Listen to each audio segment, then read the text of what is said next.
on enchaîne toujours dans la logique du bloc, puisque voilà, on est piloté par les apprentissages moteurs, la quantité des répétitions et la transformation réelle au niveau moteur et gestuel.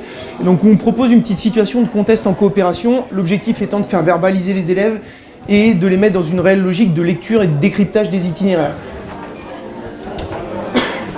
Donc le petit contest qu'on propose de proposer, donc en bloc, se déroule en deux phases. Une phase d'ouverture où les élèves vont donc solliciter tous les éléments que vous ont présentés Baptiste et Olivier sur donc la capacité à ouvrir, imaginer une gestuelle et contraindre leurs camarades dans une gestuelle particulière. Première phase, donc ouverture des blocs par les élèves. Deuxième phase, mise en commun de l'ensemble des blocs créés au sein de la classe pour mettre en place cette petite situation de contest. Donc si vous avez 14 binômes, on se retrouve avec 14 blocs. On lance cette petite compétition, ce petit contest sur 1 heure et l'objectif c'est de réaliser un maximum de blocs pour se classer le mieux possible. Il y a donc un rôle lié entre les deux binômes, ce qui induit une verbalisation, des échanges pour essayer d'améliorer les performances, un coaching qui se met en place de manière hyper naturelle, des échanges de méthodes. Et donc on est vraiment là, il rentre dans une logique de lecture et de solution motrice, c'est quand même ce qui nous pilote. Voilà, donc là juste on fait référence à la petite grille de notation puisque c'est des outils qu'on sollicite en termes d'évaluation sur la première phase d'ouverture. Donc les élèves tirent une petite fiche en fait, une petite fiche thème que Baptiste et Olivier vous ont montré tout à l'heure. Et donc ils doivent proposer une ouverture qui colle à ce thème. Donc les exigences sont bien sûr de respecter le thème et chaque grimpeur doit être capable de réaliser le bloc qu'il propose. Sinon on se retrouve avec des propositions un petit peu martiennes. Je te mets la prise d'arrivée là, la prise d'arrivée elle est 5 mètres plus loin, bah oui mais ton bloc est impossible. Donc l'ouvreur doit être capable de réaliser son passage. Par contre le pilote qu'on réclame pour les élèves, c'est vraiment que le bloc proposé doit être dans la filière qui normalement est celle du bloc, la filière force, qui est donc une filière où l'effort doit être max et le grimpeur doit tomber soit par manque de force, soit par manque de technique. L'objectif, c'est vraiment proposer un bloc qui doit faire tomber les copains. Et ça, ils sont hyper sensibles à ce discours-là. Ah ok, faut que je fasse tomber les copains. Donc ils savent tout de suite que ça doit être dur et on doit se retrouver dans leurs capacités limites. Le matériel est très simple, ouverture au scotch, prise de départ, prise intermédiaire, prise de fin. Départ les deux mains sur la prise de début, je ramène 3 secondes sur la prise de fin et le bloc est validé.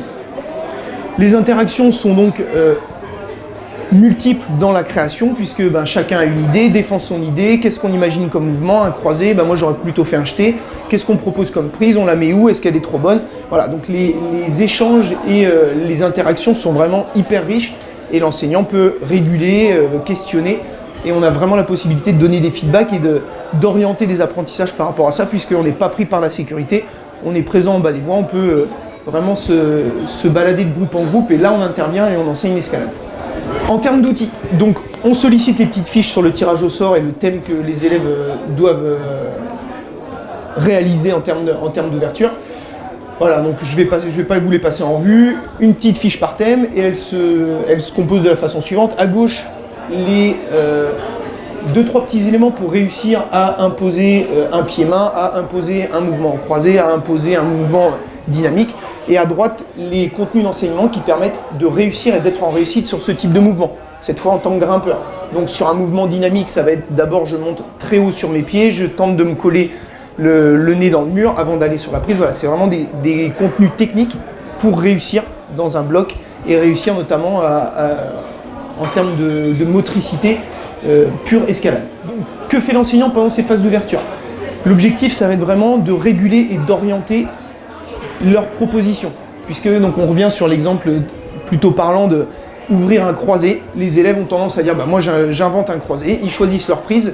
Et en général, quand on passe derrière en tant qu'enseignant, on se retrouve avec prise de départ, une grosse prise intermédiaire, une prise de fin, mais la prise intermédiaire, elle est souvent trop grosse. Donc, une prise trop grosse, on change de main dessus et il n'y a plus du tout de croisé. Donc là, l'enseignant intervient, régule, est-ce que tu es sûr que la prise de ton croisé, elle est pertinente? Tu peux changer de main. Moi, si j'arrive sur ton bloc, tu ne m'imposes pas un croisé puisque je peux tricher. Je peux changer de main et décaler. Donc voilà, on régule, on les questionne, on les fait réfléchir et en général, on aboutit à des blocs qui sont intéressants, qui sont au final proches de leur niveau max, et c'est quand même la commande première, les mettre en difficulté au niveau moteur, les faire tomber soit en termes de déficit de force, soit de déficit technique. La phase contest, plusieurs solutions s'offrent à l'enseignant, soit on compte le nombre de blocs validés, c'est j'ai réussi le bloc 1, j'ai réussi le bloc 2, et le classement s'établit seulement au nombre de blocs validés, soit on a la possibilité de rentrer dans un classement un petit peu plus fin, un petit peu plus stratégique, où le nombre d'essais pour réaliser chaque bloc va entrer en ligne de compte. C'est-à-dire qu'un grimpeur qui va avoir fait 4 blocs avec un total de 4 essais, un essai dans chaque bloc, va être devant au classement par rapport à un grimpeur qui a réalisé 4 blocs, mais en 12 essais. D'accord? Là, l'efficacité est prise en compte en termes de nombre de tentatives. Et ça va encore augmenter les interactions, puisque chaque essai lâché, chaque essai supplémentaire, prononciation délicate en fin de journée, chaque essai supplémentaire risque de faire perdre des places au classement. Non, attends, réfléchis. Est-ce que tu es sûr de ta méthode? Est-ce qu'on ne se place pas plutôt comme ça? L'objectif, c'est de lâcher aucun essai et de réaliser le bloc le plus rapidement possible. Donc là, ils sont au taquet en termes d'interaction. Ça échange, débat d'idées, on échange sur les méthodes, quelle option on choisit. Et ça marche vraiment, vraiment bien. Donc, par rapport aux outils, en général, on fonctionne avec un PC. Le PC est posé, les élèves viennent valider leur réalisation. On a un petit regard pour qu'il n'y ait pas des réalisations un peu farfelues et mythomanesques, on va dire. Mais voilà, PC en libre service, ils viennent valider leur bloc et le classement en temps réel en fait apparaît, ce qui relance en termes d'émulation et en termes de motivation de groupe.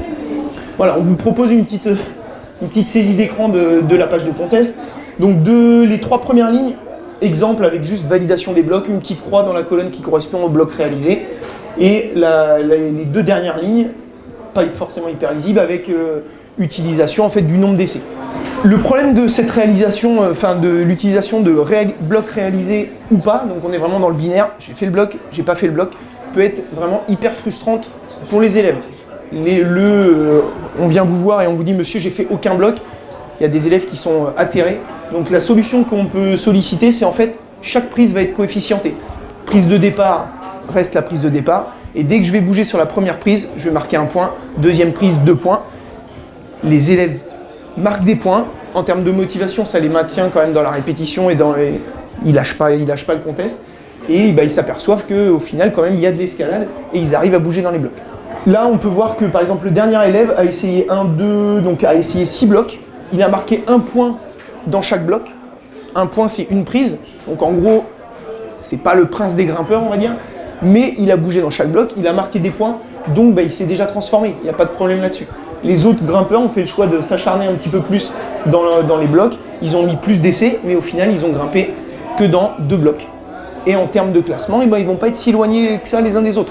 Donc ça permet vraiment à l'ensemble de la classe de s'investir et de s'investir sur la durée, puisque la motivation ne s'effrite pas face à l'échec. En fait. On limite en tout cas l'échec.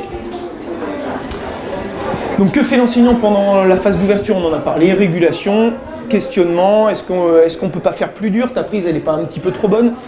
Si tu ne changes pas ta prise, est-ce qu'on ne peut pas l'éloigner un petit peu? Vraiment, l'objectif, les pousser vers des propositions à la limite. Et donc, rappeler sans arrêt, attention, tu dois faire tomber les copains. Donc ça, c'est vraiment le rôle de l'enseignant, pousser le curseur, les pousser dans leur retranchement en termes moteurs. Petite variante sur les voix, en fait, pour toujours solliciter ces échanges et cette verbalisation. On vous propose un petit qu'on appelle un contest Tour Eiffel ou un défi Tour Eiffel. Donc, compétition à triple niveau, un niveau compétition de classe. Donc la classe doit totaliser plus de 327 mètres d'escalade, la hauteur de la Tour Eiffel. Donc un niveau compétition classe, un niveau compétition cordée. Il va y avoir un classement des cordées, les cordées qui ont réalisé la plus grande hauteur d'escalade, et compétition grimpeur. Et alors ça, dans une classe, ça marche super bien, puisque triple niveau de compétition, il y a de la compétition dans tous les sens. En général, ça fonctionne vraiment bien. Chaque mètre d'escalade rapporte quand même des points, donc même au final, les grimpeurs qui sont un petit peu bloqués au niveau affectif et qui s'élèvent très peu, le grimpeur qui finit les mains à 3 mètres, il a déjà 3 mètres d'escalade, il marque des points, il amène sa pierre à l'édifice au défi classe Tour Eiffel, et donc personne ne lâche le morceau, on va dire. Et en termes d'émulation et de quantité de grimpe, de volume d'escalade, ce qui nous pilote, d'accord, temps d'engagement moteur, volume d'escalade, on obtient ce qu'on veut, puisque même quand je marque 3 mètres, eh ben, je continue, puisque j'ai marqué 3 mètres, je profite à la classe et je continue dans cette optique-là. Très bien. Alors on peut inclure sur la diapo à droite là, des petits malus sécu, puisque quand même le problème de cette surmotivation de défis et de compétition, c'est que faut marquer des points, il faut totaliser des mètres d'escalade, et parfois la sécurité passe un peu à la trappe, donc on oublie une petite vis par-ci, un système frein dans le mauvais sens. Donc voilà, petite piqûre de rappel, attention, vous ne vous êtes pas co-vérifié, donc malus sécuritaire, je vous baisse vos mètres d'escalade, et au final on obtient une co-vérification assez rapide, puisque l'objectif c'est de ne pas prendre de malus pour rester la meilleure cordée ou rester le meilleur grimpeur, et on reste dans le volume de grimpe et le volume moteur qu'on cherche. Donc l'idée reste toujours le même, comment augmenter le temps de pratique effectif des élèves, comment cibler les acquisitions des élèves en leur faisant travailler des aspects moteurs spécifiques qu'on veut chercher à développer chez eux. Alors les situations qu'on peut proposer avec des aménagements peuvent fonctionner, mais dès qu'on arrive à proposer des contraintes liées à l'environnement et à l'organisation des prises, on sait que l'élève va travailler un nouvel aspect moteur. Et donc plus les élèves vont s'entraîner sur des blocs différents, variés, plus on va enrichir la motricité. Et parfois ils vont mettre du temps sur un bloc, sur un thème, parce que ça leur pose de problèmes. Par exemple, se mettre de profil, pivoter sur le pied d'appui pour réussir à progresser, c'est quelque chose qui est compliqué. Quand on a ouvert un bloc de profil, de toute façon, il y a peu de possibilités autres de passer dans la configuration. Derrière, en termes d'évaluation, quand on met en place des défis ou des choses comme ça, comme chaque bloc a un thème et a un niveau de difficulté, si les élèves réussissent des blocs de difficulté croissante, et s'ils en réussissent de plus en plus, et ça c'est un indicateur pour eux assez simple pour se rendre compte qu'ils sont en train de progresser.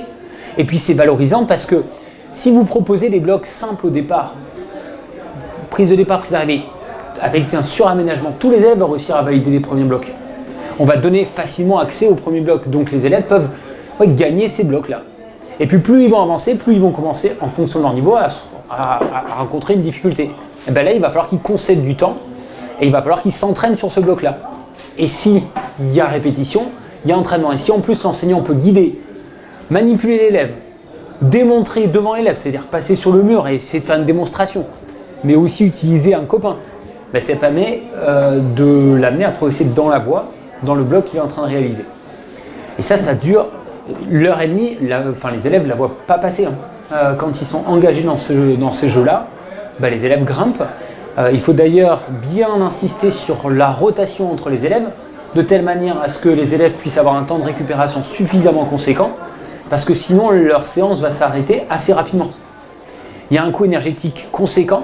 S'ils n'ont pas au moins 2 à 3 temps de récup plus important que le temps de grimpe, la séance ça va durer 30 minutes pour certains. D'où l'intérêt de les mettre par 3, voire parfois par 4, de telle manière à ce qu'il y ait une rotation, mais que le temps de la rotation vienne aussi permettre la récupération de l'élève. Le temps de lecture et d'échange, ce n'est pas un temps perdu. C'est un temps où il récupère de façon physiquement, mais un temps où il va essayer de comprendre mieux ce qu'il a à faire. Donc en termes d'engagement qualitatif, on gagne dans le travail qui est proposé. Et en termes d'évaluation, si on a dit tous les blocs qu'il faisait, il gagnait les points, c'était inscrit, l'évaluation, elle n'a pas lieu en fin de séquence. L'évaluation, elle est en place à chaque fois qu'il travaille. À chaque fois qu'il fait quelque chose et qu'il a réussi à réaliser quelque chose, que ça soit en 5, 10, 15 ou 20 essais, c'est quelque chose qu'on retient et qu'on valorisera pour sa progression et notamment son évaluation si nécessaire. Au conseil de classe d'ailleurs, c'est assez simple après de faire un retour sur l'activité des élèves en montrant quantitativement ce qu'ils ont réalisé et la courbe de progrès qu'ils ont pu réaliser au fur et à mesure des séances. Alors on peut faire la même chose en voix. Alors là c'est un dispositif qui est un petit peu plus complexe. C'est par exemple, pareil, on laisse l'ordinateur sur le côté. Les élèves grimpent en voie, on peut avoir la même chose en bloc. Et ils viennent cliquer, par exemple s'ils ont fait la 5A rouge, s'ils ont fait la 6A blanche par exemple, ou s'ils ont grimpé la toute prise en 4 sup ou en 5A, ils cliquent et ça enregistre automatiquement la voie qu'ils ont validée. Ils ont juste à choisir leur nom. Moi j'ai marqué le numéro de la séance, etc. Ils choisissent leur nom et ils cliquent. Ils repartent travailler, ils ont tenté la voie, au lieu de taper sur la voie, ils tapent sur la petite croix à côté, je l'ai tenté mais je ne l'ai pas réussi. J'ai chuté une fois ou deux fois. Et au fur et à mesure, à chaque fois qu'un grimpeur fait quelque chose, que les deux autres s'équipent, je clique et je renseigne ce que j'ai essayé de faire dans ma séance et ce que j'ai réussi à faire dans ma séance. De telle manière à garder en mémoire et une trace de l'activité de l'élève. Ça c'est important parce que dès qu'on va passer autant en voie, je peux prendre des données, je peux prendre des notes, je peux à la limite prendre du temps pour ça, et encore, je trouve que c'est pas utile. Et si l'élève le fait, au moins je me décharge une grosse partie de ce travail-là, mais je sais à chaque fin de séance quel élève a travaillé dans quel secteur, quelle voie il a tenté, quelle voie il a réussi dans ma séance. Ce qui me permet à chaque fois d'avoir un suivi personnalisé du travail et des résultats de mes élèves. Ça permet également de pouvoir leur rendre compte, par exemple en disant, bah tiens, en séance 5, tu as travaillé 7 voix, en séance 3, tu as travaillé 2 voix, en séance 5, tu n'as travaillé aucune voix, bah oui, j'ai fait séance que de bloc, et on n'a pas fait de voix en séance 5, on a fait que du bloc. Parfois, on a fait 1 heure et quart de bloc, et que 35 minutes de voix. Donc là, ils ont pu en faire 1 ou 2. Mais à chaque fois, on peut, et c'est ça important, parce que sur l'activité, quand je suis en voie, de toute façon, prendre des notes ou prendre des données, ça c'est pas possible. Et pour autant, j'ai besoin de savoir ce qu'a fait mon élève, où il en est et les difficultés qu'il a rencontrées. Alors après, là, on a poussé un peu en disant, bah, pareil, le cumul des mètres, il se fait automatiquement, pas le temps de le calculer. Et je peux aussi le bonifier en fonction de la difficulté. Le mur mesure 10 mètres. Si tu grimpes du 6, bah, ça fait 15-20 mètres. Si tu grimpes du 6B, ça fait 25 mètres. Si tu grimpes du 6C, ça fait 45 mètres. Et donc je peux bonifier la difficulté et pousser l'élève à grimper plus difficile pour apporter plus de points à son équipe. Je peux avoir la connaissance de ma note en direct. C'est simple, hein, c'est une formule qu'il va chercher dans un tableau, vous changez le barème. L'élève, s'il a réussi cette voie, il sait déjà qu'il a 7 sur 9 par exemple en note de performance. Il ne découvre pas sa note à la fin, la note de difficulté, il l'a au fur et à mesure de sa progression. Un travail par exemple comme ça permet aussi de voir le nombre d'élèves qui réussissent la voie rapidement et qui n'en ratent pas beaucoup. C'est des élèves qui souvent se sous-estiment, qui restent dans leur zone de confort. Or, pour progresser en escalade, il faut aller s'engager dans des voies plus difficiles aussi. Il faut prendre le risque de se confronter à une voie qui est au-dessus de son niveau pour la travailler. Donc des élèves qui par exemple ont réussi 12 voies et en ont tenté qu'une, bah, c'est des élèves que je vais pousser à aller chercher du niveau plus difficile. A l'inverse, j'ai des élèves qui tentent, ça oui, mais qui n'ont pas sorti beaucoup de voix depuis 2 ou 3 séances. Possibilité qu'ils se surestiment, qui jugent mal leur niveau, mais qui ont besoin d'être réorientés sur des voies qui sont plus de leur niveau. Donc peut-être les amener, soit à leur donner des solutions pour qu'ils sortent la voie. Ça fait 3-4 séances qu'il a tenté les mêmes, mais il n'arrive pas à trouver la solution, donc là je dois passer du temps avec lui. Ou alors, des élèves qui restent dans une voie trop difficile et leur dire, tiens, déjà va valider celle-là et celle-là. Donc en début de séance, comme à la maison je peux regarder, je peux dire bon ben Maxime, Julien, etc. Vous partez sur ce secteur, je veux vous voir travailler ces voies-là, et vous pouvez répartir le travail de vos élèves de séance en séance. Et ça c'est important aussi parce que dans la séance sur la voie, c'est difficile de réussir à faire tout ça. Et c'est vrai que les outils là permettent de faire ça rapidement sans que vous ayez de manipulation, nécessitant quelques petites commandes macro quand même au passage, quelques petites conceptions pour que ça se fasse automatiquement. Et pareil, quand vous faites un conseil de classe, bah, affichez effectivement je sais pas, le nombre de voies réalisées par l'ensemble des élèves de la classe par rapport au nombre de voies qui a été réalisé et tenté par l'élève pour essayer de rendre compte du travail et de l'investissement d'un élève sur et pendant ces séances de PS, etc. Alors, ça, ce sont des outils qui sont utilisables, mais on utilise aussi, par exemple, IDOCO, que je trouve assez pratique, notamment pour valider, mais plutôt ce qui est relatif à la compétence sécuritaire. On en a peu parlé, mais là, c'est quelque chose que je peux renseigner rapidement. Ouais, j'ai plusieurs niveaux entre le grimpeur et le contre-assureur. On ramènera les tablettes pour les tester samedi, voir voilà, comment on peut manipuler et puis valider rapidement, avoir un suivi sur la validation des compétences liées à la sécurité ou les rôles sociaux. Parce qu'il ne faut pas oublier que ça, c'est quelque chose qu'on doit également enseigner et renseigner à l'élève où il se situe en termes de maîtrise sécuritaire, mais aussi en termes d'aide, d'accompagnement aux camarades, dans les rôles de contre-assureur, de pareur, etc. Alors ça fait beaucoup de choses à prendre en compte dans une activité qui est forcément chargée d'un point de vue sécuritaire. Donc on a été amené forcément à développer des outils qui nous permettent de nous décharger une bonne partie de ce travail de suivi, d'accompagnement, voire d'évaluation. Et peut-être davantage se focaliser sur le travail de bloc qui permet de mettre l'accent davantage sur l'accompagnement, la régulation, les échanges entre les élèves, la motricité en la remettant au cœur pour ensuite aller sur la voie et peut-être réinvestir le travail opéré et mis en œuvre pendant les parties de bloc de telle manière à ce que on puisse se détacher et gérer la sécurité, parce que ça c'est un incontournable, tout en permettant à l'élève de savoir ce qu'il a à travailler et ce qu'il doit continuer à faire.